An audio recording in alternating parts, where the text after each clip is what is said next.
welcome everybody. Good morning. And we always like to start with a little background information about who we are as CRP and Legal Service Corporation.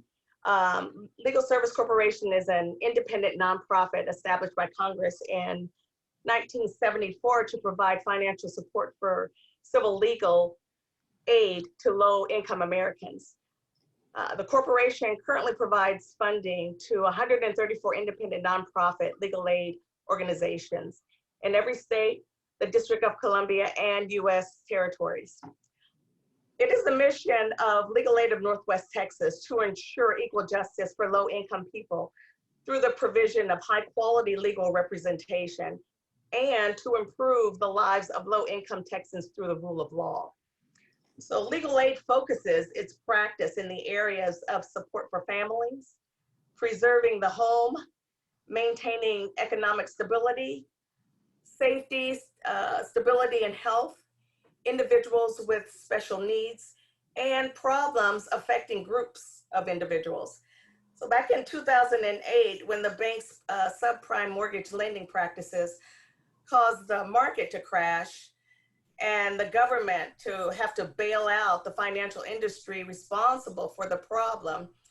In the aftermath, those banks were required to pay fines. So those fines resulted in funding that was allocated to help communities affected by their financial misappropriation through legal aid. So Legal Aid of Northwest Texas runs the Community Revitalization Project, which provides free legal services to underserved communities through support with fair and affordable housing, environmental justice, and community education. So what we're doing today is part of our work by developing nonprofit capacity in each of the groups that are represented here today.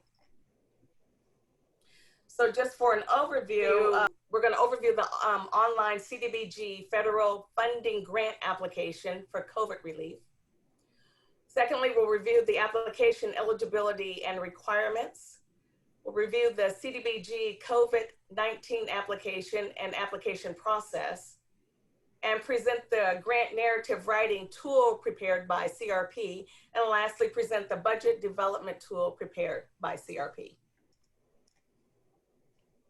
So we'll take it, send it back over to you, Eleazar, and you'll take it from here. Yes, thank you, Rosetta. I want to thank everybody for being here. We are on the second part of a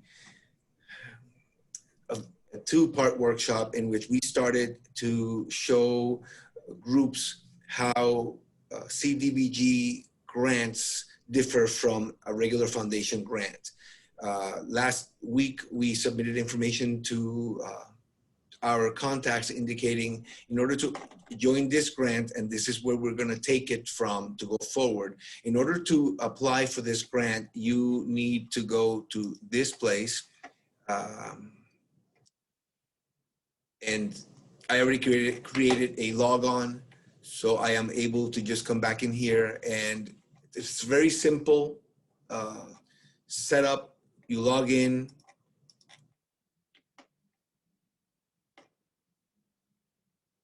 And then it brings you, and today's workshop is going to be the overview of this application, and which was exactly the same process that we went through last week, but you're going to be able to see it explained from the actual online platform. So when I created this, I told the system, who the organization was, and it gave me this information. So I started an application, which I didn't fill out because it allowed me to move through it relatively quickly. It's all down here. This is the application, the complete application.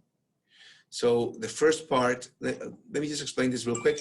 This is the resource library that they already provided us with. This is the information that everything was based on up until this point. So at this point, you can hide this because it's not relevant. We already know if we're going to be applying for this grant.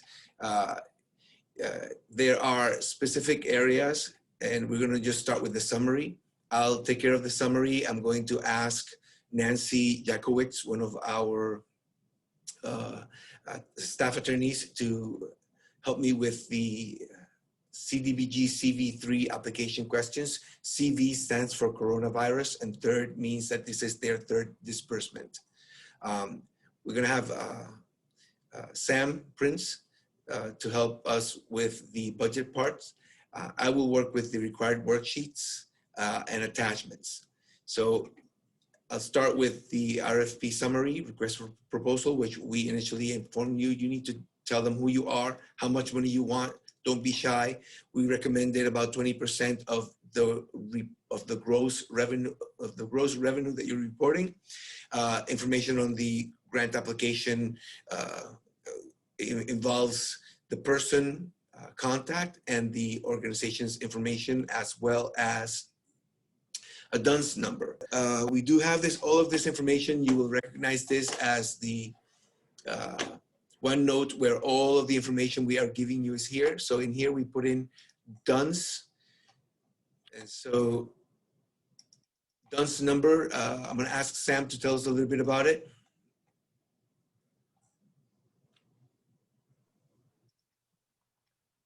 Oh, that's me. Yes, sir. A DUNS number is a number that the federal government uses to identify your organization when you're applying for a grant or when you're contracting with the federal government. Now, at some point, once you apply for a DUNS number, you're going to get all kinds of junk email from people offering to help you. And they won't tell you, but they're offering to help you apply for a fee. That isn't necessary. You can apply directly for a DUNS number, and when it expires or when it's about to expire, you can apply for a renewal all on your own. You don't need anyone's help. But you need this number in order to put it on your application so that when they process your application, they can identify you as the organization that you are. Very well. DUNS number is something that you need to apply for, and this is an online free government site. It looks like this for you to apply, and it gives you some information about it. Again, you know that everything that we have provided you with as far as any type of workshop materials are found in this. It's a OneNote document. We will update it. Actually, if you have it from before, every time that we update something, it'll update on your end. So if you're new to us, I'm just going to cover this tab. We are providing you with all of the information that you need, all of the previous materials that we've gone through, narrative writing template to help you process your own narratives, and a budget template.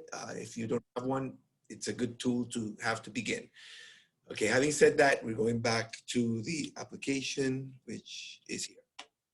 So we went through the DUNS number. Otherwise, moving on, CEO, Executive Director, who's like the top person there, their email address, the email address for anybody that you want to invite to write. You write their email address, first name, last name, their title, and you can click here, and then they will be able to come in and help you write the application in. So once you click next, you go to the next tab, and this next tab involves the actual application. We went over these last week, so I would like for Nancy to just speak on this. And I'll just show what the application looks like as she speaks. Nancy? Sure. Good morning, everyone. I'm going to just walk through this this application. And just for background purposes, as Eleazar was saying, this is a grant application that's due coming up November 16th. So we're just going through it more for orientation purposes. So you can see kind of the standard questions that you might come across in any type of federal grant application. So just walking through the questions, you're giving background information. And this is a grant that is kind of in response to, COVID-19, and specifically it's a HUD Community Development Block Grant that the city is going to allocate towards 4 main categories. emergency housing assistance, also childcare related to employment. A third category is employment, so job search, resume, job training, kind of mix of employment resources. And then the fourth category is youth education, youth training. So childcare specifically here is for programs that help children under age 13 when parents or caregivers are seeking employment. And then the fourth category, youth training, is up to age 18 to help prepare young people for employment opportunities, as well as just skill development. So the city of Fort Worth is going to allocate, I think we saw something like $1 million in resources to this. And what they're really looking for is nonprofit organizations that already provide services, programs, activities in these 4 areas, right? So the questions that we're going to look at are really about explain what your nonprofit organization currently provides and show us with detail and examples and description about what you do in these program areas. That way we, the city of Fort Worth, can award you a grant to continue to leverage what you're doing, right, to serve more people. So just going through this area, question 4 here looks to have the nonprofit identify which of these or all of these, which of these activities do you currently provide services in? Housing, childcare, employment, youth education, and tutoring. And then what dollar amount are you seeking? We had talked last week, Eleazar, about sort of if you're a new organization, a good kind of amount to strive for is maybe 20% of your annual budget. If you're a seasoned organization that's been providing these types of services, you may feel comfortable asking for more, right? So proposed request amount, an actual dollar amount. Question 6, when was the agency, when was the nonprofit corporation incorporated in the state of Texas? Has the agency previously received grant funding from the city of Fort Worth? If so, when? So these are just to kind of familiarize the city with who you are, right? Second round of questions, financial capacity. Is the agency currently providing the program service for which it is applying, right? To be competitive in this grant application, you really need to be in a position to say yes, right? You are currently providing activities. Describe the program or services to be delivered and how the program will be delivered. Describe all the steps a typical client will experience from the time of initial referral intake to the completion of delivery of the service. Here, they're looking for as detailed of a description as you can provide about how you determine income eligibility, right? Because this type of grant program, community development block grant, is really intended to serve people who are lower moderate income individuals or families, right? So they're looking to see that you have a screening process to determine eligibility, as well as how you actually provide the services and how you do accounting, right? Question 10, describe the agency's history of providing the type of services, income eligibility, screening and documentation, case management. So with this grant application, not only do you need to determine kind of threshold eligibility for the beneficiaries, right, the individuals who receive services, but they also want to have documentation that the person has been for employment, for example, or for housing, for example, some type of proof that the individuals you're serving have had experienced some type of loss of income, something that shows the intended beneficiary really is to, that you have the documents in place showing that the individuals that you're serving are eligible for these services. Experience with housing programs or with landlords. So here you're describing who you work with, what kinds of housing assistance you currently provide, if you work with intermediary groups like social service agencies or so on, to explain kind of who you work with, how you deliver these services to the individuals and families who need them.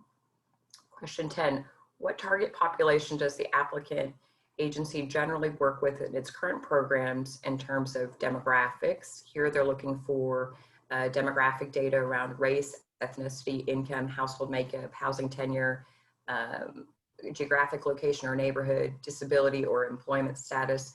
So these kinds of demographic data kind of, again, describe that you're serving the intended beneficiary, low and moderate income individuals and households in neighborhoods with either individuals or as well kind of neighborhood areas where there's a higher concentrated poverty, or the neighborhood itself has characteristics of income eligibility.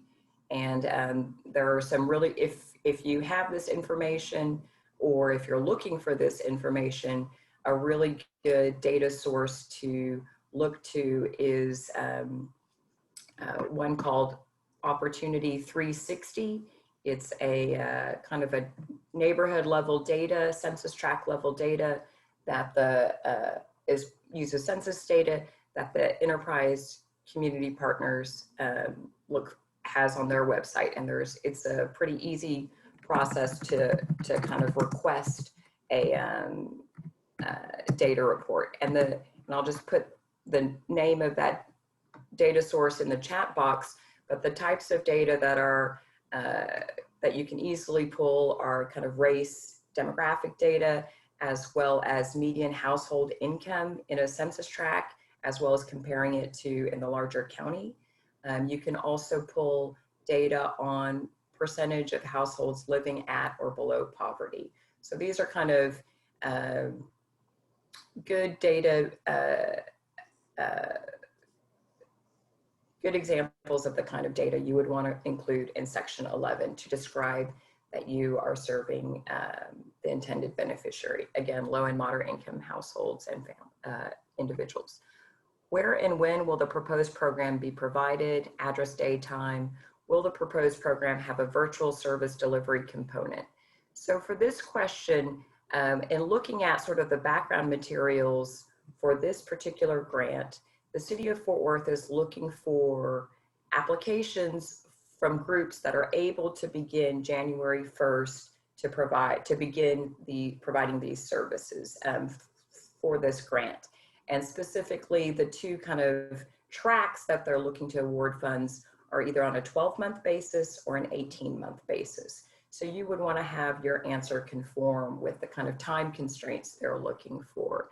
And in terms of virtual service delivery component, the background materials, the request for proposal guide that's available to you in their resource library on the Zoom grants page describes, in particular around youth training, having a virtual component to this. So I think there's room for that. If you're concerned about COVID and exposure and so on, but still want to provide programming, that's one area where there's an emphasis on virtual programming.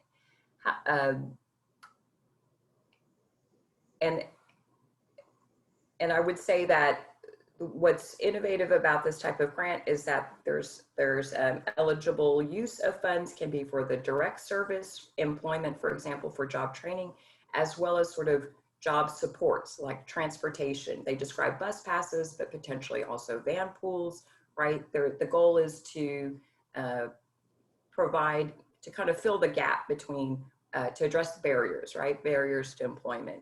And that's why childcare related to employment is one of the eligible uses of these CDBG COVID $3. Looking to question 13, how many unduplicated client households are estimated to be served by this program during the 6 months of contract? How many can be served in 12 months? What is the basis for the estimate? So here, question 13 is really, the city is not looking to replace funds that you might use for a program. They're looking to leverage funds, right? So they're looking to see that you'll be able to help more people rather than just kind of help the same group of people. Question 4, and they want to see that you have an accounting system in place to track how many people or families are being helped with your programs currently. Question 14, describe the organization's capacity to provide the proposed services. How large is the agency? How many staff will be involved in delivering this program? Does the agency provide other programming that will support or be directly related to the proposed program? Provide a list of the programs currently provided by the agency with a one-sentence description of each program. So here the city is looking again for kind of your history. You know, they want to award funds to groups that have shown through past performance that they're able to deliver the programs that they say they seek funding to through this program, right? And while their emphasis here is on housing assistance, childcare related to employment, and youth training, because they're just asking for what other programs do you do? I think they're really here looking to see what type of a group are you? How can you maybe leverage these resources, right? Perhaps you already have a focus on a specific client demographic or client group that has issues related to barriers to employment. So if that's a focus area that you have, they may be seeking groups, nonprofit organizations that are specifically targeting these kinds of households. So that's a way to just describe what your organization does. Question 15, what ongoing partnerships does the agency have with other service providers in the community, and what is the nature of those partnerships? So here they're kind of looking at what's your broader network, what kinds of social service agencies, social service providers do you work with? Larger nonprofit organizations potentially, or other types of city and county programs that have a focus also on housing, employment, childcare, youth training. The examples they describe: referral of clients, joint delivery of services, coordination of services. What coordination steps and partnerships does the agency plan to develop or continue in order to ensure the effectiveness of the program? So here the questions they're looking for is really to gauge what type of a nonprofit organization are you, how developed are your relationships with larger nonprofit, kind of a larger referral network, right, of nonprofit groups as well as public agencies, and how can you demonstrate, because of this network, that you're able to effectively distribute this type of assistance within 12 months, within 18 months, right, for a very high need population. Question 16, does the applicant have any sources of leveraged or required matching funds? If so, provide the source, types, amount, and documentation verifying these funds. So here, the question really is asking about what kinds of resources do you currently have, both in terms of staff capacity, as well as existing dollars for program dollars for these types of areas. You know, the city is looking for getting more lift or more utility out of kind of the existing network of nonprofit social service providers, and we would hope also grassroots groups, right, that are working at a community level with kind of low and moderate income neighborhoods and so on. We talked about this one a little bit last time, and I think this, hopefully we can come back to this question in our discussion period, because I think it would be useful for folks to think about this question kind of with a real big picture. How do you document in-kind resources? How do you document the resources that you have to show that, you know, even if you're a small nonprofit group, 25, you know, an additional grant award can help you leverage the programs that you currently provide. Question 17, does the applicant use any sources of funds other than those provided by the City of Fort Worth to deliver the program? What are the sources of leveraged funds? Please provide the source, type, amount. So here the city is looking for what other types of grant programs, grant awards have you received? And what's the source? Is it local banks, local foundations, other types of city or county grant programs, other types of federal agency programs. They're kind of wanting to see a record of your resources. And again, the source, the type, the amount, maybe the purpose of those program dollars. During the past, question 18, during the past 3 years, January 2017 to present, has the applicant received any federal or state grant funds? Please list all such grants received by source and amount. So again, looking for specifically federal, state, public dollars for program services. During the past 3 years, has the agency been monitored or audited by any of the awarding agencies or federal or state grant funds of the awarding agencies for the grant funds it administers? If so, were there any findings or concerns? Please describe the monitoring or review letters and any responses from the agency. So again, here the city is looking for, what's your track record for the last 3 years of providing programs, and have there been any audits or reason that should the city be informed about anything based on previous audits or reviews of your programs?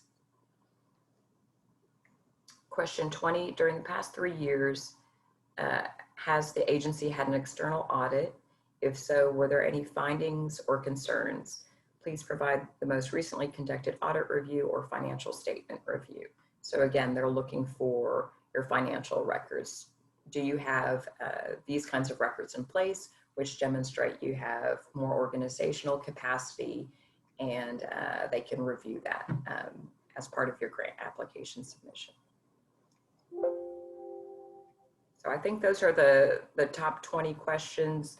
The materials in the resource library, you'll see that there's also a description of the scoring criteria, the types of things that the city is looking especially for, how they weigh that criteria. And that can just give you a sense of what the city looks for what it looks for importance.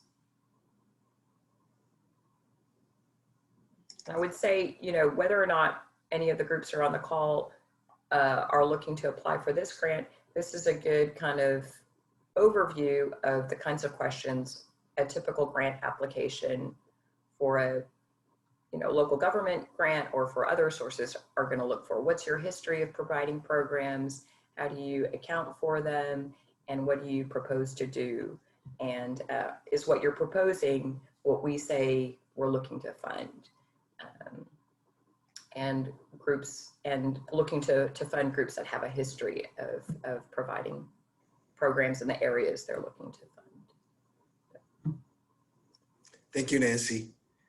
So I click next in the online application, and the next tab that we fill out is budget. And just to piggyback on or dovetail on what Nancy was just speaking about, they're requiring a lot of information. And I'm going to have Sam explain this portion. The important thing is that if you keep track of the documentation that they're asking as you go along, and you maintain your accounting and your bookkeeping in order, then you're able to do this. You may not be there now, but when we started these grant writing classes a year ago, there are organizations today that wouldn't have started doing the process because they didn't know what to do. So we're showing you the level to which you need to provide when you're looking for CDBG or federal grants monies, the level to which you would need to provide detail of your financial capacity. So without further ado, let's do the budget tab, and I asked Sam to take this one. Thank you, Eliezer. Here we have categories for the budget for your program.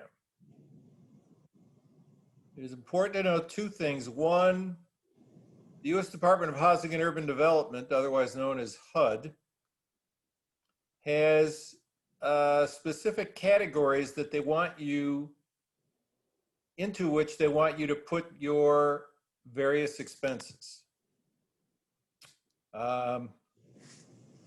Secondly, when you produce a program like this, if there are matching fund requirements, in other words, you have to put up money from another source in addition to whatever you're asking HUD to give you through the CDBG grant, or in this case, Tarrant County to approve HUD's allocation of funds to you. They have 3 columns on the form where they ask you to list funding for your program coming from another funding source. So if, for instance, you have general contributions, that would be one source. If you have a grant from a particular local foundation, that would be a second source. And if you have funding from United Way or some other organization like that, that would be a third source. The most important thing is to show Tarrant County and HUD that you have the capability of providing the matching funds and that you know how to list the expenses and then manage the expenses. So we have personnel and salaries and benefits rather. That would be salaries, health insurance, unemployment insurance, pension, 401k, everything on that order. Supplies and services would be office supplies or program supplies, and cleaning services, catering services, everything like that. Facility operations and utilities, that would be basically owning or renting and providing your physical facility, which would include utilities. Legal, financial, and insurance, if you pay any lawyers, if you pay any accountants, insurance that you have, all of that would go in that. Direct assistance would be services that you provide to clients that would not include the salaries and benefits of your personnel. Short-term emergency rental assistance, if you pay the rent for people, for instance, in a homelessness prevention program, that's where those funds would go. If you have any other expenses that don't fit into those categories, then you would create a category below and explain what it is.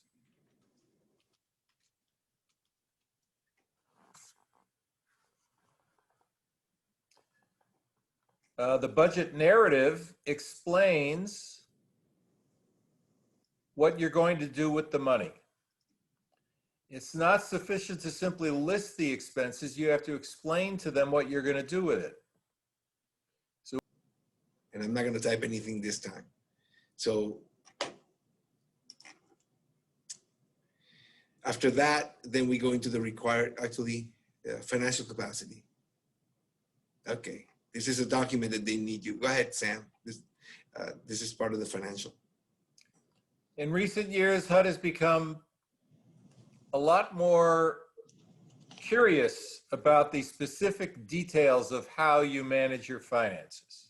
Mm-hmm. So they have created this particular worksheet where they want to see how basically the cash flow of your organization on the beginning and the end of each month for the last 12 months.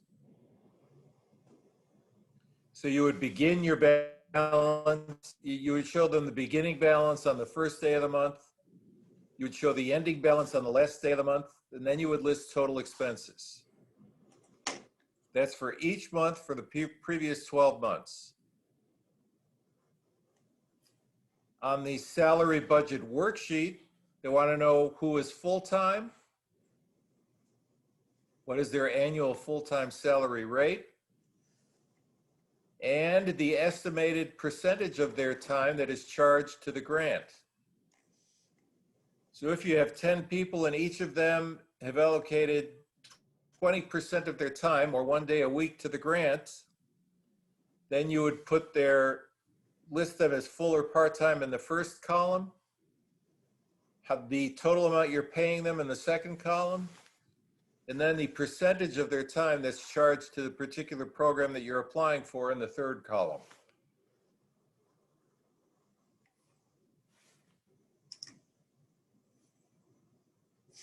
All right, thank you, Sam. I'm just going to relatively quickly go over this, and I'm gonna interject or ask for somebody else to interject as I go through. Everything that is required here obviously needs to be uploaded. So the first grant-specific questionnaire, and this information we have, this is what they're referring to. I'm sorry, I thought I had the document open. The first item is asking, are you serving the population in either of these three categories? And you need to, I'll go back to that, but you need to tell them, this is the category from above that we fit into. The first category is, do you serve 51% at least of low, moderate income persons? So the client population that you're serving is at least that. So you would check that box on the bottom. Presumed benefit clientele means that you're assuming that 100% of the clients that you are serving are in one of these categories. Abused children, homeless persons, elderly persons, victims of domestic violence, persons with severe disabilities, illiterate adults, persons living with AIDS, or migrant farm workers. So any on one or more of these is your presumed benefit clientele. So you're telling them 100% of the people are in this area. And so it could be perhaps that all of the service that you provide is not found here. So then you would probably check the 51 to low to moderate if you're not in this presumed benefit clientele. 100% low moderate income persons.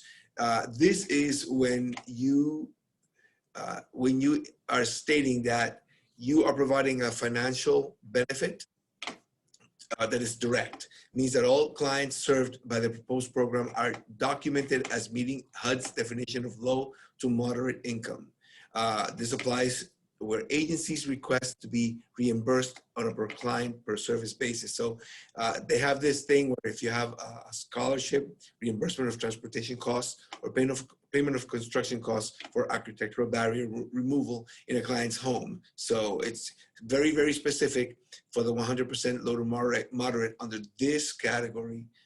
There may be other things that fit in here, but I would say generally unless you fit in category 2, you would probably all be 51% low to moderate. And that just covers a wide swath of the population that we're serving.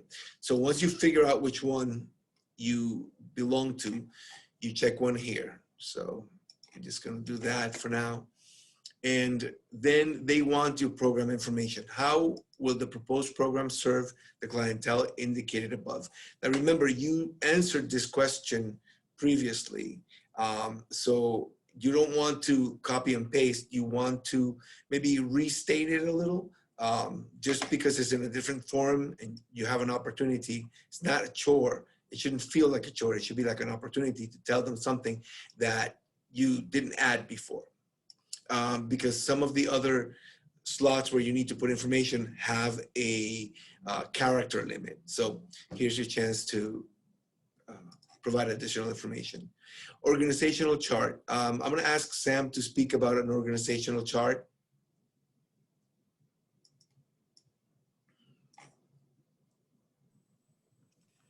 An organizational chart lists every staff position in your organization and shows how they interact with each other.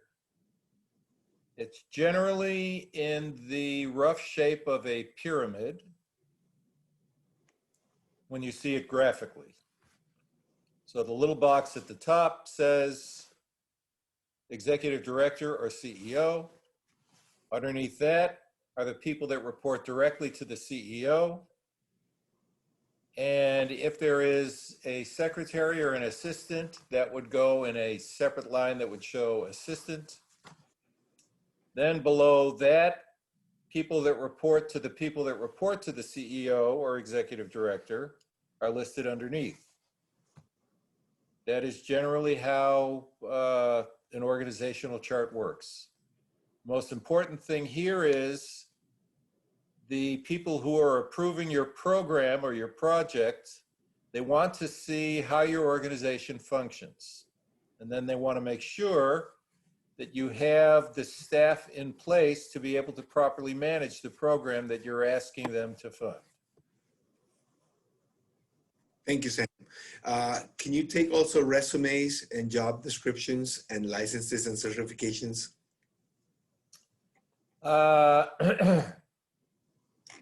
They ask for resumes of everyone that is working on the program, everyone that is somewhat affiliated with the program. So your executive director, although your executive director is not directly working on the program, there's a separate program that reports to the executive director. Nonetheless, the executive director's resume is required. And then everyone who's involved in the program, their resumes are also required. Again, HUD is looking to make sure that you have people that have experience necessary to be able to manage the program that you're asking them to fund. Job descriptions, it's another written document where you briefly explain what each person does. Now, there are several standard components of a job description, and the easiest way to find out what that is, if you don't already know, is to simply go to Google and Google job description, and a number of templates will pop up, and then you can take a look and pick the one that you like. But the most important thing there is you need to explain to them specifically what staff people are doing, and although not indicate directly, show that what they're doing is somehow related to what your program is. Licenses and certifications. In our case, Legal Aid of Northwest Texas, every attorney has to be licensed by the State Bar of Texas. So we say that in our grant applications, and we list and we tell them that every attorney that is associated with the organization is licensed in the state of Texas. And for us, that is sufficient, generally. Your annual organization budget, that's the overall organization, not just this one program. So you show them where your revenue comes from, where your expenses come from, and then how you project, what you project your financial situation will be at the end of the year. Again, this shows the people that are reviewing your grant application that you know what you're doing when it comes to managing your organization. Managing finances are a very important part of managing your organization. Audit review or financial statement review. If you are an organization that receives more than a certain sum of money from the federal government, you are required to have an independent audit. So annually, Legal Aid of Northwest Texas gets an independent audit. We simply attach a copy of our audit to our grant application.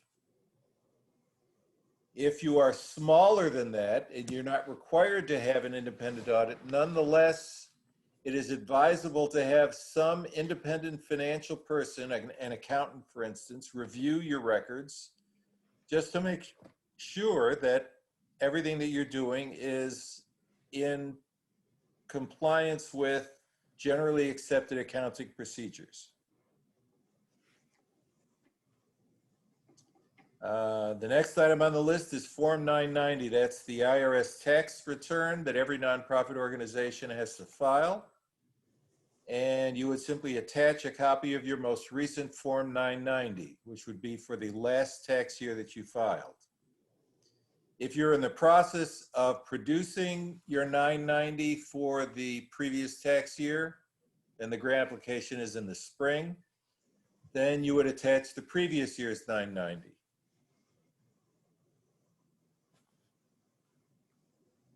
All right, I'll go with this one. Thank you, Sam.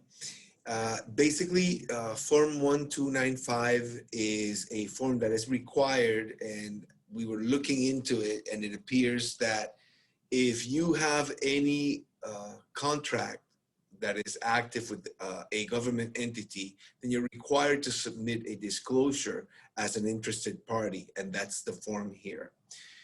That's Sam and I were discussing, and we figured that although it says it's required, if it's a does not apply kind of thing, I don't think that you need to worry about it. That's why it's important to do this before the deadline, because you would have had this question answered already. Section 504 questionnaire, let me get that and show that. It's a questionnaire that basically refers to organizations that have 15 or more employees. So if it does not apply, this is what I did, I checked that. Generally, the groups that we're working with, this information is so that you can understand the level up until which, if you're looking for large sums of money, access to large pools of money from the federal government, this is how detailed you need to be. So the information might seem like, well, that does not apply, but the fact that you are understanding that there's levels up there that you can aspire to bring your nonprofit to. And I would say as Sam mentioned, United Way as a funding source. United Way has one of the strictest evaluation protocols for allowing for grants disbursement and also for the reporting of that. For something very minor, you can lose the ability to work with the United Way, and it's all because of reporting. So I digress. This particular form does not apply, so you keep going down, and it asks for employment requirement. Well, if it didn't apply up here, it doesn't. But what we found, and Sam and I were discussing this form, that if you have a site, and if this doesn't apply to you because you don't have more than 15 employees, which most who are here don't, but you need to consider that if you have a physical site, there are questions that you need to be up on, that the answers should all be yes. See, I put down, and this doesn't apply, but for the purposes of instruction, if you have a physical site, you should be aware that you need to have accessible parking spaces available for individuals who cannot walk. So wheelchair accessibility. If there's, is there an accessible ramp? Common use entrances accessible to persons with mobility impairment. This is all the same question. Is an elevator available when needed for a client or employee? So if you're on the second floor, how can somebody with a wheelchair get to you?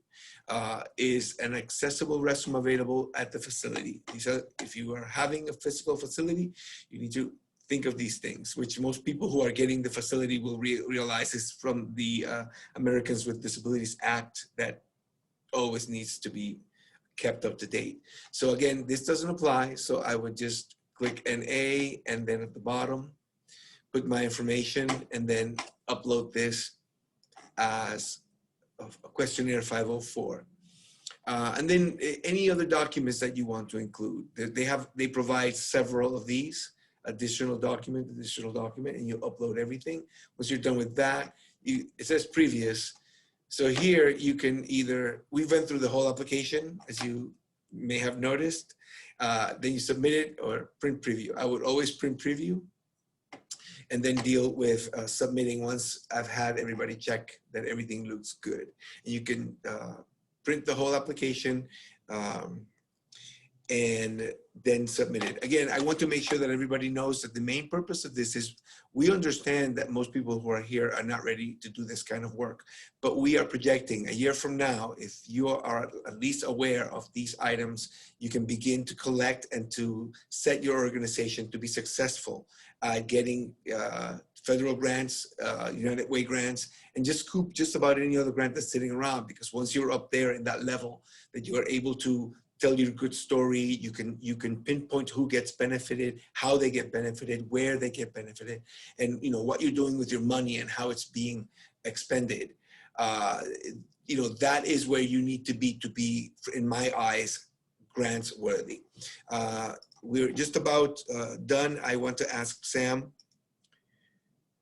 to review again the grant writing process summary. First, you read the grant instructions. This is not like putting together a piece of IKEA furniture where you start putting it together and suddenly in the middle some piece doesn't work right and then you look at the instructions. That's great. You have to start by reading the instructions, because there's always something buried in there somewhere that's going to tell you specifically something that you should do that you thought that you wouldn't have thought otherwise that you needed to do.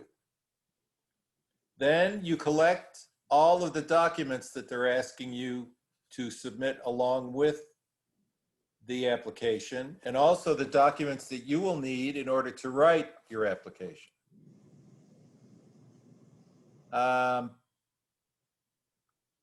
Then you take a look through the questions on the application. As you look through the questions, make sure you understand what each question is and what it's asking for. Then you proceed to prepare a convincing program and financial narrative in response to the various questions, so that at the end of it, you convinced yourself that you would fund this program. I'm not necessarily saying you should be your harshest critic, but you should take a disinterested third-person look at what you've written to make sure that you're convinced that it's acceptable to submit. Then you review everything you've written and review it again and review it again.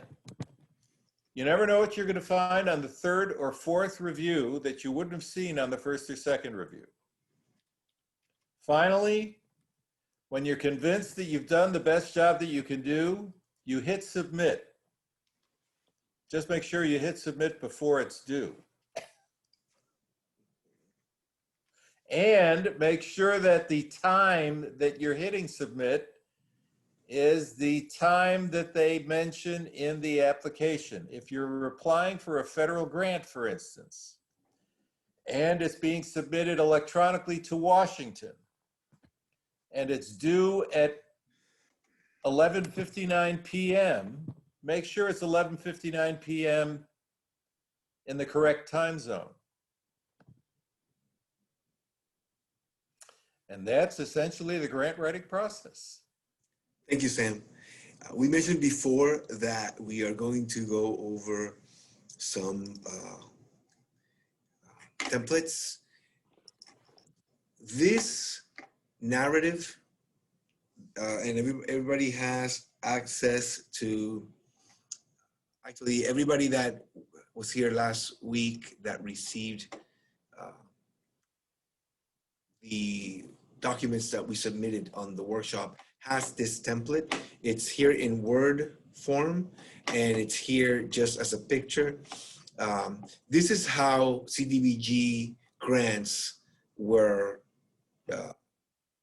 previously set up, where you put in all of your information about the percentages of people that you're serving, where you're doing it, what city, what zip codes, all of that used to be done sort of like in a narrative.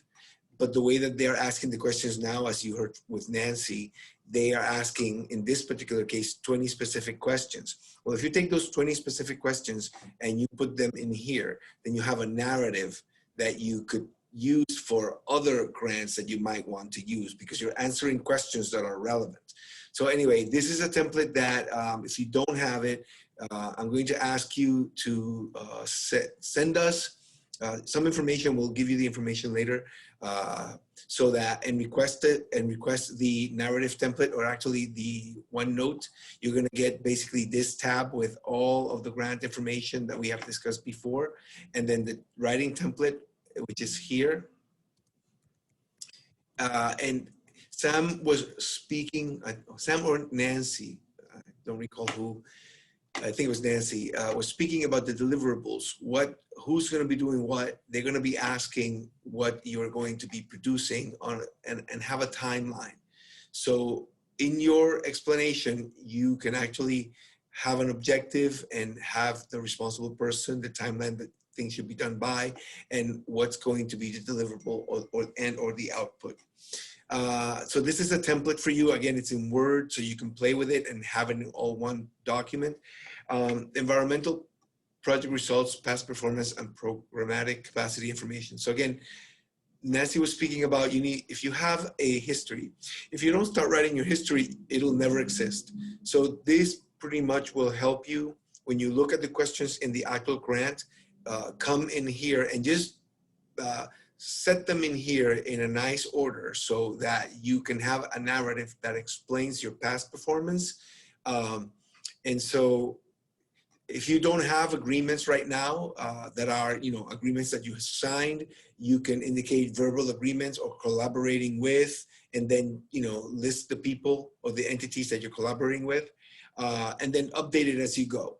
Personnel, again, who's doing what, speak nicely about them, everything that they've done with the community, with the type of funding that you are presenting. So this, again, is a template where you can actually put all of the responses from the previous questions for the COVID-19 grant that we're studying, and you can, once you answer the questions, just assemble them here by category. Again, we also provided everyone with, and this is the Excel spreadsheet, actual spreadsheet. This down here is a picture of the spreadsheet. So I'll review it very briefly. This basically lets the organization know that this is what your operating budget is for everything that you're doing. So down here, this template is for $225,000 operating budget. And so donations and all other things are going in here. But if you want to let the people that for the grant know where it is that you're spending your money, you can also have something like this, where you tell them $8,000 is going to be for admin support and volunteer stipends and laptops, emergency hotspots, things that relate to COVID. Now, again, this is a template, so your budget needs to reflect what they're giving money for. So you would put in personnel money is going to be this, and operations in COVID-related items will be here, so you'll update this. Let me see. Okay, so this template actually is in Excel, and it allows you to input your revenue in a tab behind the main one, and it allows you to put in your in-kind and professional time donations.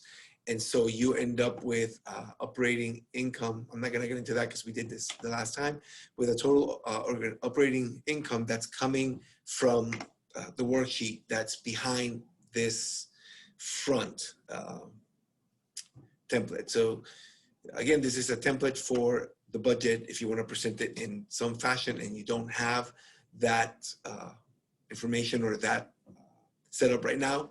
This is something nice you can use. That's the end of that. Let's go to this. Rosetta? Sorry, yes. Okay. Have you seen if there's any questions? I haven't spotted any. No, I haven't spotted any questions for Q&A. Okay, very good. I want to thank this group of talented people. I'm a legal secretary at CRP. Sam Prince, the director of development. Sam works directly with legal aid, and he is the person that makes all the funding flow. So anytime that he speaks, you can tell that he has weight in his words because he knows what he's talking about, and we thank him for being here.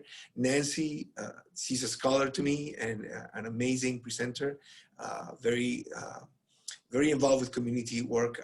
Raish as well. Raish Tumnanovic, a paralegal with CRP. He's going on 1 year and he's been very useful and has a heart for the community. So I value that. And of course, Rosetta Howard Jackson.